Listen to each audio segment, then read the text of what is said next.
ఓం శ్రీకాళహస్తీశ్వర జ్ఞాన ప్రసూనాంబాయ నమః.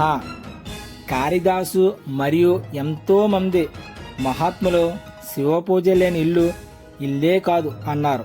ఈ సృష్టికి ఆది దంపతులు పార్వతీ పరమేశ్వరులు. వాళ్ళని పూజింపకపోతే ఎవరిని పూజిస్తామండి? శివలింగం ఇంట్లో పెట్టుకోవచ్చా అని చాలామంది అనుకుంటున్నారు. శివలింగం లేని ఇంట్లో భోజనం చేయకూడదని శివ పురాణంలో ఉంది. పెద్దలు కూడా చెప్పారు. స్త్రీలు కూడా శివలింగాన్ని అభిషేకం చేయవచ్చు, కానీ మెన్సెన్స్ రోజుల్లో చేయకూడదు. ముఖ్యంగా మాంసాహారం తినకూడదు. ఇది నా అభిప్రాయం కాదండి. నందీశుడి కన్నా ప్రపంచంలో అంత శివభక్తులు లేరు. నందీశుడు స్వయంగా చెప్పారని మహాత్ములు చెప్పారు. శివపురాణంలో 91వ పేజీ 39వ శ్లోకం 21వ అధ్యాయంలో ఉంది అని ఎందరో మహాత్ములు చెప్పారు.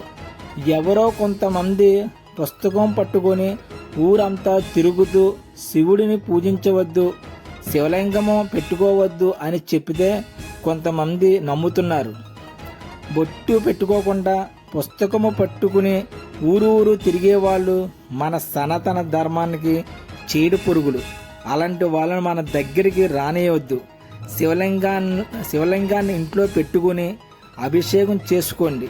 ఓం నమశివాయ అని లేదా ఓం శ్రీ కాళహస్తీశ్వర జ్ఞాన ప్రసూనాంబాయ నమః అని కానీ నామం జపిస్తూ అభిషేకం చేయవచ్చు. ముఖ్యంగా మాంసాహారం తినద్దు. మాంసాహారం తినద్దు అంటే కొంతమందికి నచ్చకపోవచ్చు. మన వాళ్ళు అనుకునే వాళ్ళకి తప్పకుండా చెప్పాలి. జీవిని చంపి దేవుణ్ణి పూజిస్తే లాభం లేదు.